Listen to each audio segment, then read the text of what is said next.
الحمدللہ رب العالمین والصلاة والسلام علی حبیبہ سید المرسلین اما بعد فاعوذ باللہ من الشیطان الرجیم بسم اللہ الرحمن الرحیم ان اللہ وملائکتہ یصلون علی النبی یا ایھا الذین آمنوا صلوا علیہ وسلموا تسلیما اللہم صل علی سیدنا شفیعنا حبیبنا نبینا مولانا محمد وعلی آل محمد بارک وسلم صلوا علیہ الصلاۃ والسلام علیک یا حبیبی یا سیدی یا رسول اللہ صلی اللہ تعالی علیہ وبارک وسلم۔ تمام سامعین ویورس ناظرین کو السلام علیکم ورحمۃ اللہ وبرکاتہ۔ میں ہوں آپ کا میزبان سید ارشد سبھی ناظرین کو اس پروگرام قرآن سنیں اور سنائیں اور اس چینل اسلام انلائٹرز میں خوش آمدید ویلکم کرتا ہوں۔ الحمدللہ اللہ کے فضل و کرم سے ہمارا جو سلسلہ چل رہا ہے 26 پارے مکمل ہو چکے ہیں اور گزشتہ نشست میں ہم نے سورہ ذاریات کا آغاز کیا تھا اور انشاءاللہ آج ہم 27 پارے سے آغاز کریں گے اور سورہ ذاریات چل رہا ہے، اس کا مطالعہ چل رہا ہے۔ تمام سامعین بغور توجہ کے ساتھ فوکس کے ساتھ اگر ہو سکے تو کلام پاک کو اپنے ساتھ لے کر انشاءاللہ بیٹھیں اور سنیں۔ آسان انداز میں ترجمہ پڑھایا جا رہا ہے، سنایا جا رہا ہے، بغور توجہ کے ساتھ سماعت کریں۔ انشاءاللہ اس کا سمجھنا ہمارے لیے باعث برکت رہے گا اور کوشش کریں کہ عمل کرتے رہیں، جو بھی پڑھ رہے ہیں سن رہے ہیں اسی دن اس کو ریوائز کرتے رہیں تاکہ آپ کو یاد رہ جائے اور جو سنا گیا ہے اس پر عمل کرنے کی کوشش کریں۔ اگر کچھ نصیحتیں ہیں جیسا کہ ہم نے گزشتہ صورت میں ہم نے سماعت کیا تھا کہ اخلاق کے اوپر کیریکٹر کے اوپر کس طرح مومن کا کیریکٹر ہونا چاہیے، پیارے نبی کے صفات اس میں اوصاف بیان کیے گئے ہیں، اگر ہم اسے یاد رکھیں گے تو انشاءاللہ ہم اپنے زندگی میں اس پر عمل کرنے کی فالو کریں گے تو کوشش کریں گے وہ تو اللہ تعالیٰ اس کا ثواب ملے گا، اجر ملے گا اور ہماری زندگیوں بھی آسان ہو جائیں گی۔ آئیے بلا تاخیر اس 27 پارے کا آغاز کرتے ہیں، توجہ کے ساتھ فوکس کے ساتھ سماعت کرنے کی کوشش کریں۔ بسم اللہ الرحمن الرحیم۔ قال فما خطبکم ایھا المرسلون، ابراہیم علیہ السلام نے کہا اے بھیجے ہوئے فرشتوں، اس بشارت کے علاوہ تمہارے آنے کا بنیادی مقصد کیا ہے؟ جیسا کہ اس کا پچھلا منظر یہ ہے کہ ابراہیم علیہ السلام کے پاس فرشتے ایک نورانی مخلوق کی شکل میں آتے ہیں اور آپ کو ایک بشارت دیتے ہیں کہ آپ کے یہاں اسماعیل علیہ السلام کی ولادت ہوگی، اور جب یہ سنیں گے تو ان کے زوجہ سارہ رضی اللہ تعالیٰ عنہا آپ پریشان ہوتے ہیں کہ اس عمر میں میں تو بوڑھی ہو گئی ہوں اور بانجھ ہو گئی ہوں، اس عمر میں مجھے یہ کیسا ہوگا؟ تو آپ فرشتے فرماتے ہیں کہ ایسے ہی ہوگا، تمہارے رب نے فرمایا ہے، بے شک وہ بڑی حکمت والا علم والا ہے۔ تو اس کے بعد آج فرماتے ہیں کہ جب یہ ہو گیا، جب پیغام دیتے ہیں تو ابراہیم علیہ السلام نے کہا اے بھیجے ہوئے فرشتوں، اس بشارت کے علاوہ یعنی جو بشارت میں نے ذکر کیا تھا اس کے علاوہ تمہارے آنے کا بنیادی مقصد کیا ہے؟ قالوا انا ارسلنا الی قوم مجرمین، انہوں نے کہا ہم مجرم قوم یعنی قوم لوط کی طرف بھیجے گئے ہیں۔ لنرسل علیہم حجارۃ من طین، تاکہ ہم ان پر مٹی کے پتھریلی کنکر برسائے، مسومۃ عند ربک للمسرفین، پھر پتھر جن پر حد سے گزر جانے والوں کے لیے آپ کے رب کی طرف سے نشان لگا دیا گیا ہے۔ وہ ایک بشارت دینے کا واسطے ہے، اور ایک جو اللہ کا حکم ہوا کہ کیونکہ قوم لوط ایک بد فعل میں وہ مبتلا تھے تو اس وجہ سے ان کے لیے اللہ تعالیٰ نے عذاب مقرر کردہ، جو پتھریلی کنکریں جو برساتی ہیں وہ عذاب اس قوم پر ہوا ہے۔ تو ان فرشتوں کے ذریعے سے وہ پیغام لے کر آئے کہ اللہ کا حکم ہے کہ ہمیں پتھریلی بارش کرنے کا حکم دیا گیا ہے تاکہ ان پر مٹی کے پتھریلے کنکر برسائے، وہ پتھر جن پر حد سے گزر جانے والوں کے لیے، جو خود حد میں ہیں، اللہ کو ماننے والے ہیں، اللہ کی ماننے والے ہیں، اللہ کے رسول کا پیغام کو فالو کرنے والے ہیں، تو ان کے لیے نہیں، جو حد سے گزر جانے والے ہیں، جو بھٹک گئے ہیں، نافرمان قوم تھی، ان کے لیے اللہ کے رب نے آپ کی طرف اللہ کے رب کی طرف سے نشان لگا دیا گیا ہے، آلریڈی بتایا گیا ہے کہ کن پر ہونے والا ہے، کس طرح ہونے والا ہے اور کن کو وہاں سے روانہ ہونے کا حکم دیا گیا ہے۔ فَأَخْرَجْنَا مَنْ كَانَ فِيهَا مِنَ الْمُؤْمِنِينَ، پھر ہم نے ہر اس شخص کو قوم لوط کی بستی سے باہر نکال دیا، جیسا کہ بتایا کہ باہر نکال دیا جو اس میں اہل ایمان میں سے تھا۔ فَمَا وَجَدْنَا فِيهَا غَيْرَ بَيْتٍ مِّنَ الْمُسْلِمِينَ، سو ہم نے اس بستی میں مسلمانوں کی ایک گرہ سے گھر کے سوا اور کوئی گھر نہیں پایا۔ ایک گھر ہے جو ایمان والے تھے، اللہ کا فرما بردار تھے، اور کوئی گھر نہیں پایا، اس میں حضرت لوط علیہ السلام اور ان کی 2 صاحبزادیاں تھیں جو حضرت لوط علیہ السلام ہیں اور ان کی 2 صاحبزادیاں ہیں، ان کی زوجہ بھی نہیں بلکہ ان کے 2 صاحبزادیاں تھے جو ایمان والے تھے۔ زوجہ بھی نافرمان تھی، آپ کے بارے میں برا کہہ لیتی تھی، قوم سے غلط سلط باتیں فرماتی تھی، وہ آپ نے واقعہ پہلے سماعت فرمایا، مگر وہ ایمان والی نہیں تھی، اللہ کا نافرمان کرتی تھی، اس لیے لوط علیہ السلام اور ان کی 2 صاحبزادیاں کے علاوہ کوئی اور نہیں موجود تھے اس قوم میں، اس گھر کے سوا۔ فما وجدنا فیہا غیر بیت من المسلمین، سو ہم نے اس بستی میں مسلمانوں کی ایک گھر کے سوا اور کوئی گھر نہیں پایا، اس میں حضرت لوط علیہ السلام اور ان کی 2 صاحبزادیاں تھیں۔ وترکنا فیہا آیۃ للذین یخافون العذاب العلیم، اور ہم نے اس بستی میں ان لوگوں کے لیے عبرت کی ایک نشانی باقی رکھی جو دردناک عذاب سے ڈرتے ہیں۔ وفی موسیٰ اذ ارسلناہ الی فرعون بسلطان مبین، اور موسیٰ علیہ السلام کے واقعہ میں بھی نشانیاں یہ ہے کہ جب ہم نے انہیں فرعون کی طرف واضح دلیل دے کر بھیجا، فتولی برکنہ وقال ساحر او مجنون، تو اس نے اپنے اراکین سلطنت سمت روگردانی کی اور کہنے لگا یہ جادوگر یا دیوانہ ہے۔ فاخذناہ وجنودہ فنبذناہم فی الیم وہو ملیم، پھر ہم نے اسے اور اس کے لشکر کو عذاب کی گرفت میں لے لیا اور ان سب کو دریا میں غرق کر دیا، اور وہ تھا ہی قابل ملامت کام کرنے والا۔ وفی عاد اذ ارسلنا علیہم الریح العقیم، اور قوم عاد کی ہلاکت میں بھی نشانی ہے جبکہ ہم نے ان پر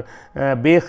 خیر و برکت ہوا بھیجی۔ ما تذر من شیء اتت علیہ الا جعلتہ کالرمیم، وہ جس چیز پر بھی گزرتی تھی اسے ریزہ ریزہ کیے بغیر نہیں چھوڑتی تھی۔ وفی ثمود اذ قیل لہم تمتعوا حتی حین، اور قوم سمود کی ہلاکت میں بھی عبرت کی نشانی ہے جبکہ اس سے کہا گیا کہ تم ایک معین وقت تک فائدہ اٹھا لو۔ فعتوا عن امر ربہم فاخذتہم الصاعقۃ وہم ینظرون، تو انہوں نے اپنے رب کے حکم سے سرکشی کی، پس انہیں ہولناک کڑک نے آ لیا، یعنی ایک آواز آپ لیا اور وہ دیکھتے ہی رہ گئے۔ فما استطاعوا من قیام وما كانوا منتصرین، پھر وہ نہ کھڑے رہنے پر قدرت پا سکے اور نہ وہ ہم سے بدلہ لے سکنے والے تھے۔ وقوم نوح من قبل انہم كانوا قوما فاسقین، اور اس سے پہلے نوح علیہ السلام کی قوم کو بھی ہلاک کیا، بے شک وہ سخت نافرمان لوگ تھے۔ کس طرح ان قوم کو، قوم سمود، قوم عاد، قوم لوط اور قوم نوح، تمام چیزوں کے بارے میں بتایا گیا ہے۔ والسماء بنیناها بأیدی وإنا لموسعون، اور آسمانی کائنات کو ہم نے بڑی قوت کے ذریعے سے بنایا اور یقیناً ہم اس کائنات کو وسعت اور پھیلا دیتے جا رہے ہیں، یعنی اللہ تعالیٰ کس طاقت سے آسمانی کائنات کو بنایا ہے اور کس طرح اسے وسعت اور بڑھاتے جا رہے ہیں اللہ تعالیٰ فرمائے، اور ہم نے اس کو وسعت یعنی اور پھیلاؤ دیتے جا رہے ہیں۔ والارض فرشناها فنعم الماہدون، اور سطح زمین کو ہم نے قابل رہائش فرش بنایا، سو ہم کیا خوب سنوارنے اور سیدھا کرنے والے ہیں۔ ومن کل شیء خلقنا زوجین لعلکم تذکرون، اور ہم نے ہر چیز سے 2 جوڑے پیدا فرمائے تاکہ تم دھیان کرو اور سمجھو، یعنی ہر چیز میں نر مادہ، میل فیمیل اللہ تعالیٰ بنایا ہے، تو تاکہ ہم نے ہر چیز سے 2 جوڑے بنائے ہیں، یعنی ایک پیرس کے شکل میں ہم نے ہر مخلوق کو بنائے ہیں۔ ہر جاندار پیرس کے ہوتے ہیں، جیسا فار ایگزامپل جھاڑ میں لیجیے آپ، میل فیمیل رہیں گے، اور کئی دوسری مخلوق بھی ہے، مگر زیادہ تر ہر بشر تو جو بھی لیونگ آرگنزم ہے اس میں اللہ تعالیٰ نے ہر ایک کو جوڑوں کی شکل میں، پیر کی شکل میں پیدا فرمایا تاکہ تم دھیان کرو اور سمجھو۔ ففروا الی اللہ انی لکم منہ نذیر مبین، پس تم اللہ کی طرف دوڑے چلو، بے شک میں اس کی طرف سے تمہیں کھلا ڈر سنانے والا ہوں۔ ولا تجعلوا مع اللہ الہا آخر انی لکم منہ نذیر مبین، اور اللہ کے سوا کوئی دوسرا معبود نہ بناؤ، بے شک میں اس کی جانب سے تمہیں کھلا ڈر سنانے والا ہوں۔ کذالک ما اتی الذین من قبلہم من رسول الا قالوا ساحر او مجنون، اسی طرح ان سے پہلے لوگوں کے پاس بھی کوئی رسول نہیں آیا مگر انہوں نے یہی کہا کہ یہ جادوگر ہے یا دیوانہ ہے۔ اتواصوا بہ بل ہم قوم طاغون، کیا وہ لوگ ایک دوسرے کو اس بات کی وصیت کرتے رہے بلکہ وہ سب سرکش اور باغی لوگ تھے۔ فتول عنہم فما انت بملوم، سو آپ سے ان سے نظریں التفات ہٹا لیں، یعنی لطف انداز جو جیسے ہم کہتے ہیں وہ ویسے نظریں ہٹا لیں، پس آپ پر ان کے ایمان نہ لانے کی کوئی ملامت نہیں ہے۔ وَذَكِّرْ فَإِنَّ الذِّكْرَىٰ تَنفَعُ الْمُؤْمِنِينَ، اور آپ نصیحت کرتے رہیں کہ بے شک نصیحت مؤمنوں کو فائدہ دیتی ہے۔ وَمَا خَلَقْتُ الْجِنَّ وَالْإِنسَ إِلَّا لِيَعْبُدُونَ، اور میں نے جنات اور انسانوں کو صرف اسی لیے پیدا کیا کہ وہ میری بندگی اختیار کرے۔ مَا أُرِيدُ مِنْهُم مِّن رِزْقٍ وَمَا أُرِيدُ أَن يُطْعِمُونَ، نہ میں ان سے رزق یعنی کمائی طلب کرتا ہوں اور نہ اس کا طلبگار ہوں کہ وہ مجھے کھانا کھلائے۔ ان اللہ هو الرزاق ذو القوۃ المتین، بے شک اللہ ہی ہر ایک کا روزی رساں ہے، بڑی قوت والا ہے، زبردست مضبوط ہے، اسے کسی کی مدد و تعاون کی حاجت ہی نہیں۔ فإن للذین ظلموا ذنوبا مثل ذنوب اصحابہم فلا یستعجلون، بس ان ظالموں کے لیے بھی حصہ عذاب مقرر ہے، ان کے پہلے گزرے ہوئے ساتھیوں کے حصہ عذاب کی طرح، سو وہ مجھ سے جلدی طلب نہ کریں۔ فویل للذین کفروا من یومہم الذی یوعدون، سو کافروں کے لیے ان کے اس دن میں بڑی تباہی ہے جس کا ان سے وعدہ کیا جا رہا ہے، یعنی قیامت کے بارے میں بتایا جا رہا ہے کہ جسے وہ جلدی کرتے ہیں بار بار،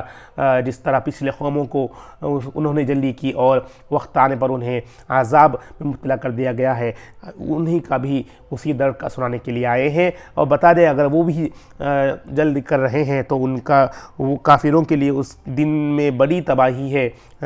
جس کا ان سے وعدہ کیا گیا ہے، یعنی عذاب سے تعلق تذکرہ ہو رہا ہے۔ الحمدللہ ہم یہاں پر سورہ زاریات کا اختتام کریں انشاءاللہ۔ اب ہم سورہ طور سے آغاز کریں گے۔ سورہ طور کے جو جیسا کہ ہم ہر سورہ، کیونکہ یہ مختصر سے سورہ ہے تو انشاءاللہ ہم ہر سورہ کو آغاز کرنے سے پہلے سورہ کا تعارف اور اس کے مضامین، اہم پوائنٹس اور اس کے ساتھ ترجمہ انشاءاللہ ہم پڑھ کر کنٹینیو کرتے رہیں گے۔ آئیے انشاءاللہ سورہ طور کا تعارف سماعت کریں۔ مقام نزول سورہ طور مکہ مکرمہ میں نازل ہوئی ہے، اس کو مکیہ کہتے ہیں۔ رکوع اور آیات کی تعداد اس صورت میں 2 رکوع ہے اور 49 آیتیں ہیں۔ طور نام رکھنے کی وجہ، طور ایک پہاڑ کا نام ہے اور اس صورت کی ابتدا میں اللہ تعالیٰ نے اس پہاڑ کی قسم ارشاد فرمائی، اسی مناسبت سے اس کا نام سورہ طور رکھا گیا ہے۔ سورہ طور سے متعلق احادیث، ام المؤمنین حضرت ام سلمہ رضی اللہ عنہا فرماتی ہے کہ میں نے حضور اقدس صلی اللہ تعالی وسلم سے اپنی بیماری کی شکایت کی تو آپ صلی اللہ علیہ وسلم نے ارشاد فرمایا، تم سوار ہو کر لوگوں کے پیچھے سے طواف کر لو۔ چنانچہ میں نے طواف کیا اور حضور پنو صلی اللہ تعالی وسلم بیت اللہ کی طرف منہ کر کے نماز پڑھ رہے تھے، یعنی کعبۃ اللہ کی طواف کیا، اس کے بعد آپ بیت اللہ کی طرف منہ کر کے نماز پڑھ رہے تھے اور آپ صلی اللہ علیہ وسلم نے نماز میں سورہ طور کی تلاوت فرمائی۔ حضرت جبیر بن مطعم رضی اللہ تعالیٰ عنہ فرماتے ہیں کہ میں نے مغرب کی نماز میں نبی کریم صلی اللہ علیہ وسلم کی سورہ طور کی تلاوت کرتے ہوئے سنا۔ جب آپ صلی اللہ علیہ وسلم ان آیات پر پہنچے، ام خلقوا من غیر شیء ام هم الخالقون ام خلقوا السماوات والارض بل لا یوقنون ام عندهم خزائن ربک ام هم مسیطرون۔ ترجمہ، کیا وہ کس شے کے بغیر ہی پیدا کر دیے گئے ہیں، یا وہ خود ہی اپنے خالق ہیں، یا آسمان و زمینوں نے پیدا کیا گئے ہیں، بلکہ وہ یقین نہیں کرتے، یا ان کے پاس تمہارے رب کے خزانے ہیں، یا وہ بڑے حاکم ہیں۔ تو انہوں نے سن کر مجھے لگا کہ میرا دل سینے سے نکل کر اٹھ جائے گا۔ تو آپ بتایا گیا ہے کہ مغرب کی نماز میں پیارے نبی اس صورت کو پڑھا کرتے تھے، اور آپ جب یہ سنیں تو انہیں لرز اٹھے اس آیتوں کے ترجمے تھے۔ سورہ طور کے مضامین، اس صورت کا مرکزی مضمون یہ ہے کہ اس میں نبی کریم صلی اللہ علیہ وسلم پر کفار کے اعتراضات کے بڑے پرجلال انداز میں جو جوابات دیے گئے ہیں، نیز اس صورت میں یہ مضامین بیان کیے گئے ہیں۔ اس صورت کی ابتدا میں اللہ تعالیٰ نے 5 چیزوں کی قسم ذکر کر کے ارشاد فرمایا کہ کفار کو جس عذاب کی وعید سنائی گئی ہے وہ قیامت کے دن ان پر ضرور واقع ہوگا۔ آخرت کے ہولناکیاں اور شدتوں کا ذکر کیا گیا اور قیامت کے دن ان کفار کے برے انجام اور پرہیزگاروں کو ملنے والی نعمتوں اور ان کی طرف سے اللہ تعالیٰ کے احسانات کو یاد کرنے کا بیان فرما گیا۔ اللہ تعالیٰ نے اپنے حبیب صلی اللہ علیہ وسلم کو رسالت کی تبلیغ جاری رکھنے اور کفار کو اللہ تعالیٰ کے عذاب سے ڈراتے رہنے کا حکم دیا، اور جس طرح اللہ تعالیٰ نے اپنی معبودیت اور وحدانیت پر قطع دلیلیں قائم فرمائیں، اسی طرح اپنے حبیب صلی اللہ تعالیٰ علیہ وسلم کی رسالت اور صداقت کو قطعی دلیلوں سے ثابت فرمایا۔ اس صورت کے آخر میں اللہ تعالیٰ نے اپنے حبیب صلی اللہ تعالیٰ علیہ وسلم کو تسلی دی اور کفار کی اذیتوں پر صبر کرنے اور ان کے حال پر چھوڑ دینے اور تمام اوقات میں اپنے رب تعالیٰ کا شکر ادا کرتے رہنے کا حکم ارشاد فرمایا۔ انشاءاللہ اس تمام چیزوں کو ہم ترجمہ ڈیٹیل میں پڑھیں گے۔ سورہ زاریات کے ذات مناسبت، یعنی پچھلے قبل صورت جو سورہ زاریات تھی اور اس سورہ طور کی مناسبت کیا ہے، کہ ایک مناسبت یہ ہے کہ دونوں صورتوں کی ابتدا میں قیامت کے دن متقی مسلمانوں کا حال بیان کیا گیا اور دونوں صورتوں کے آخر میں کفار کا حال بیان کیا گیا ہے، اور دوسری چیز یہ ہے کہ دونوں صورتوں میں تاجدار رسالت صلی اللہ تعالی وسلم کو کفار سے اعراض کرنے اور مسلمانوں کو نصیحت کرنے کا حکم دیا گیا ہے۔ آئیے اب انشاءاللہ ترجمے کے ساتھ اس صورت کا آغاز کرتے ہیں۔ بغور سماعت فرمائیں۔ بسم اللہ الرحمن الرحیم، اللہ کے نام سے شروع جو نہایت مہربان ہمیشہ رحم فرمانے والا ہے۔ وَالطور، کوہ طور کی قسم، و کتاب مستور، اور لکھی ہوئی کتاب کی قسم، فی رق منشور، جو کھلے صحیفے میں ہے، والبیت المعمور، اور فرشتوں سے آباد گھر یعنی آسمان کعبہ کی قسم، والسقف المرفوع، اور اونچی چھت یعنی بلند آسمان یا عرش معلیٰ کی قسم، والبحر المسجور، اور ابلتے ہوئے سمندر کی قسم، ان عذاب ربک لواقع، بے شک آپ کے رب کا عذاب ضرور واقع ہو کر رہے گا۔ یہاں پر دیکھیے کس طرح اللہ تعالیٰ قسم کھا رہے ہیں ان چیزوں کے جو اللہ تعالیٰ نے بنائے ہیں، پہاڑ، لوہے کتاب، لکھی ہوئی کتاب کی قسم، رقی منشور، صحیفے کی قسم، آسمان کی قسم، یا عرش معلیٰ، یا بحر پانی کی قسم، ابلتے ہوئے سمندر کی قسم، ان تمام چیزیں جو اللہ نے بنائی ہیں ان کی قسم کھاتے ہوئے، یعنی اتنے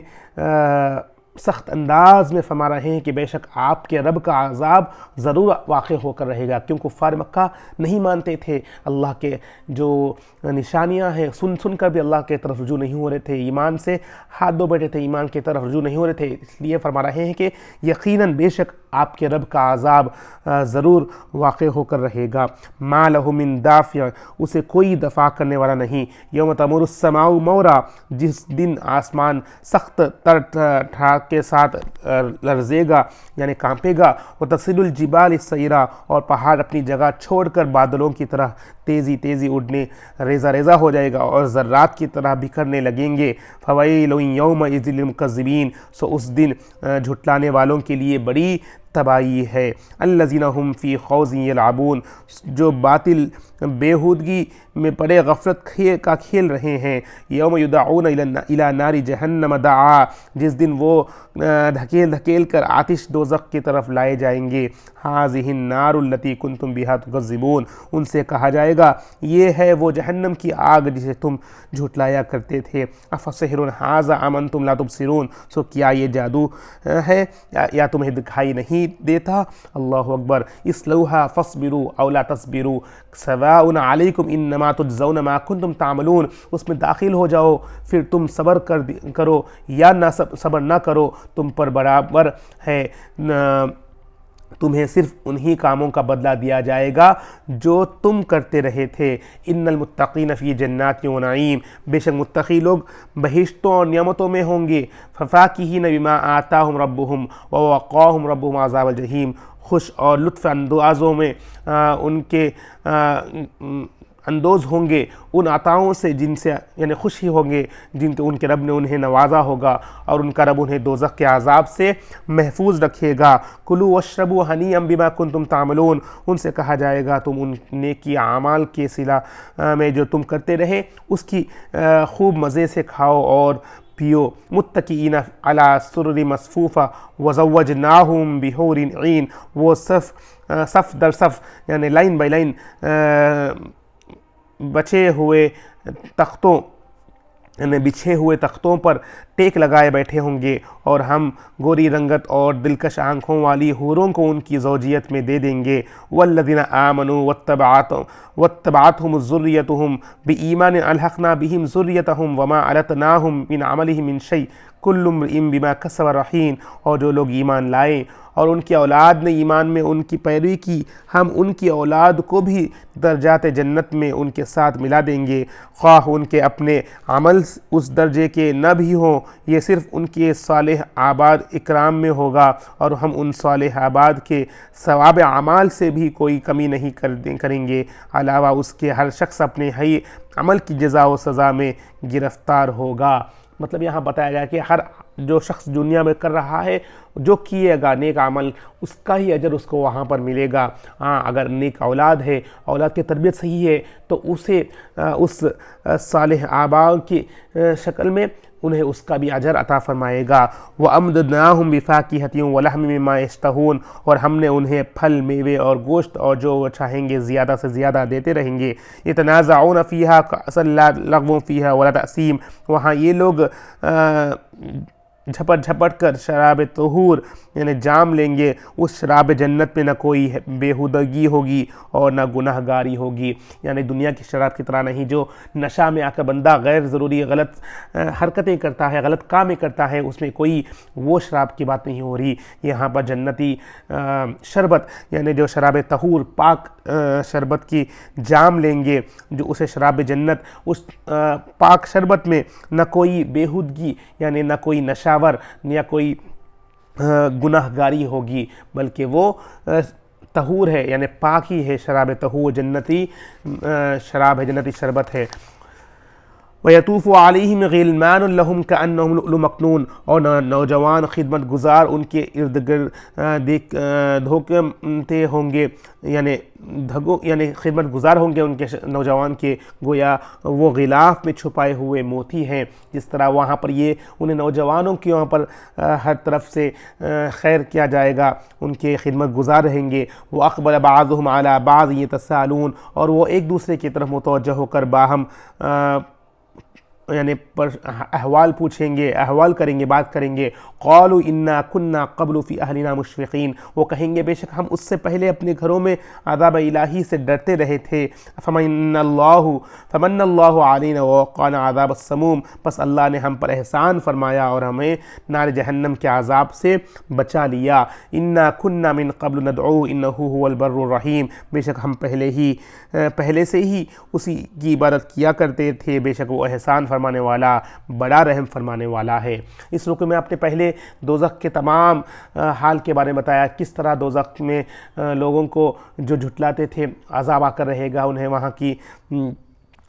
جو عذابیں ہیں وہ تذکرہ ہوا ہے، اس کے بعد جنتیوں والوں کے تذکرہ ہوا ہے، کس طرح انہیں میووں کے ساتھ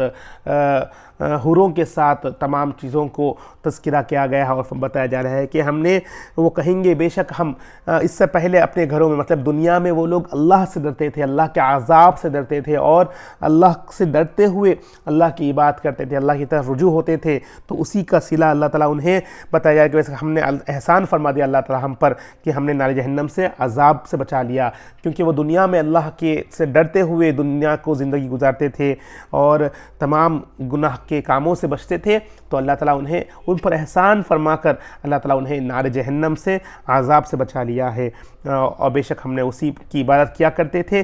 احسان فرمانے والا، بڑا رحم فرمانے والا ہے۔ فذکر فما انت بنعمت ربک بکاہن ولا مجنون، اے حبیب مکرم آپ نصیحت فرماتے رہیں، پس آپ اپنے رب کے فضل و کرم سے نہ تو کاہن یعنی جنات کے ذریعے خبریں دینے والے ہیں اور نہ دیوانے ہیں۔ ان تمام چیزوں سے ہمیں یہ نصیحت کرتے کہ ہمیں بھی اللہ تعالیٰ کی طرف رجوع ہونا ہے اور اللہ کی عبادت کرنا ہے، اور دعا کریں کہ اللہ ہمیں ان نیک لوگوں میں شامل فرمائیں۔ یہی پیغام ہمیں اس رکوع سے ملتا ہے۔ اور اس آیت میں جو تیسرے رکوع میں چوتھا رکوع سے آغاز ہو رہا ہے، فرمایا کہ آپ نصیحت فرماتے ہیں، آپ اپنا کام کرتے رہیں کہ آپ اپنے رب کے فضل و کرم سے نہ تو کاہن ہیں یا نہ کوئی آپ کو کوئی جنات آ کے آپ کو غیبی خبر دینے والے ہیں یا اپنا دیوانے ہیں، بس آپ نصیحت فرماتے رہیں، پس آپ اپنے رب کے فضل و کرم سے ان کا فرمان کرتے رہیں۔ اللہ تعالیٰ انہیں تسکین دے رہا ہے اپنے رب کو یہ تمام چیزیں بتا کر۔ اللہ تعالیٰ اپنے رسول سے فرما رہا ہے کہ بے شک آپ اپنا کام نصیحت فرمانا جو ہے وہ فرماتے رہیں۔ ام یقولون الشاعر نتربص بہ ریب المنون، کیا کفار کہتے ہیں یہ شاعر ہے، ہم ان کے حق میں حوادث زمانہ کا انتظار کر رہے ہیں۔ قل تربصوا فانی معکم من المتربصین، فرما دیجئے تم بھی منتظر رہو اور میں بھی تمہارے ساتھ تمہاری ہلاکت کا انتظار کرنے والوں میں سے ہوں۔ ام تأمرہم احلامہم بہذا ام ہم قوم طاغون، کیا ان کی عقلیں انہیں یہ بے عقل کی باتیں سمجھاتی ہیں یا وہ سرکش و باغی لوگ ہیں۔ ام یقولون تقولہ بل لا یؤمنون، یا وہ کہتے ہیں کہ اس رسول نے اس قرآن کو از خود گھڑ لیا ہے، ایسا نہیں بلکہ وہ حق کو مانتے ہی نہیں ہیں۔ فَلْيَأْتُوا بِحَدِيثٍ مِثْلِهِ إِن كَانُوا صَادِقِينَ، پس انہیں چاہیے کہ اس قرآن جیسا کوئی کلام لے آئیں اگر وہ سچے ہیں۔ ام خلقوا من غیر شیء ام هم الخالقون، کیا وہ کس شے کے بغیر ہی پیدا کر دیے گئے ہیں یا وہ خود ہی خالق ہیں۔ ام خلق السماوات والارض بل لا یوقنون، یا انہوں نے آسمانوں اور زمین کو پیدا کیا ہے، ایسا نہیں بلکہ وہ حق بات پر یقین ہی نہیں رکھتے۔ جو ہم نے مضامین میں پڑھے تھے، احادیث میں پیارے نبی جب تذکرہ کر رہے تھے مغرب کی نماز میں سورہ طور کو پڑھ رہے ہیں، تو انہی آیت کو آپ جو صحابی ہیں آپ نے سن کر ان کو تکلیف ہو کہ کفار اس طرح کے انداز کر رہے ہیں، تو آپ فرما رہے ہیں، اللہ تعالیٰ اس پر فرما رہا ہے کہ کیا وہ کس شے کے بغیر پیدا کیے گئے ہیں؟ کیوں نہیں مان رہے وہ لوگ؟ کیوں اپنے آپ کی تخلیف، کیا زمین و آسمان کو اس نے پیدا کیا ہے، وہ لوگ پیدا کیا ہے، بلکہ حق بات پر یقین ہی نہیں رکھتے۔ ام عندہم خزائن ربک ام هم المسیطرون، یا ان کے پاس آپ کے رب کے خزانے یا وہ ان پر نگران اور داروغے ہیں۔ ام لہم سلم یستمعون فیہ فلیأتی مستمعہم بسلطان مبین، یا ان کے پاس کوئی سیڑھی ہے جس پر وہ چڑھ کر وہ اس آسمان میں کان لگا کر باتیں سن لیتے ہیں، سو جو ان میں سے سننے والا ہے اسے چاہیے کہ روشن دلیل لائے۔ ام لہ البنات ولکم بنون، کیا اس خدا کے لیے بیٹیاں ہیں اور تمہارے لیے بیٹے ہیں؟ ام تسألہم اجرا فہم من مغرم مثقلون، کیا آپ ان سے کوئی اجرت طلب فرماتے ہیں کہ وہ تعاون کے بوجھ سے دبے جا رہے ہیں؟ ام عندہم الغیب فہم یکتبون، کیا ان کے پاس غیب کا علم ہے کہ وہ لکھ لیتے ہیں؟ یہ تمام چیزیں سوالیں ہو جا رہی ہے۔ ام یریدون کیدا فالذین کفروا هم المکیدون، کیا وہ آپ سے کوئی چال چلنا چاہتے ہیں تو جن لوگوں نے کفر کیا ہے وہ خود ہی اپنے دام فریب میں پھنسے جا رہے ہیں۔ ام لہم الہ غیر اللہ سبحان اللہ عما یشرکون، کیا اللہ کے سوا ان کا کوئی معبود ہے؟ اللہ ہر اس چیز سے پاک ہے جسے وہ اللہ کا شریک ٹھہراتے ہیں۔ وَإِن يَرَوْا كِسْفًا مِّنَ السَّمَاءِ سَاقِطًا يَقُولُوا سَحَابٌ مَّرْكُومٌ، اور اگر وہ آسمان سے کوئی ٹکڑا اپنے اوپر گرتا ہوا دیکھ لیں تو تب بھی یہ کہیں گے کہ تب تبا گہرائے بادل ہیں۔ فَذَرْهُمْ حَتَّى يُلَاقُوا يَوْمَهُمُ الَّذِي فِيهِ يُسْعَقُونَ، سو آپ ان کو ان کے حال پر چھوڑ دیجئے یہاں تک کہ وہ اپنے اس دن سے آ ملنے جس میں وہ ہلاک کر دیے جائیں گے۔ يَوْمَ لَا يُغْنِي عَنْهُمْ كَيْدُهُمْ شَيْئًا وَلَا هُمْ يُنصَرُونَ، جس دن ان کا مکر و فریب ان کے کچھ کام آئے گا اور نہ ہی ان کی مدد کی جائے گی۔ وَإِنَّ لِلَّذِينَ ظَلَمُوا عَذَابٌ دُونَ ذَلِكَ وَلَكِنَّ أَكْثَرَهُمْ لَا يَعْلَمُونَ، اور بے شک جو لوگ ظلم کر رہے ہیں ان کے لیے اس عذاب کے علاوہ بھی عذاب ہے، لیکن ان میں سے اکثر لوگ جانتے نہیں۔ وَاصْبِرْ لِحُكْمِ رَبِّكَ فَإِنَّكَ بِأَعْيُنِنَا وَسَبِّحْ بِحَمْدِ رَبِّكَ حِينَ تَقُومُ، اور اے حبیب مکرم ان کی باتوں سے غمزدہ نہ ہو، آپ اپنے رب کے حکم کی خاطر صبر جاری رکھیں، بے شک آپ ہر وقت ہماری آنکھوں کے سامنے رہتے ہیں، اور آپ اپنے رب کی حمد کے ساتھ تسبیح کیے جب بھی آپ کھڑے ہوں۔ وَمِنَ اللَّيْلِ فَسَبِّحْهُ وَإِدْبَارَ النُّجُومِ، اور رات کے اوقات میں بھی اس کی تسبیح کیجیے اور پچھلی رات بھی جب ستارے چھپتے ہیں۔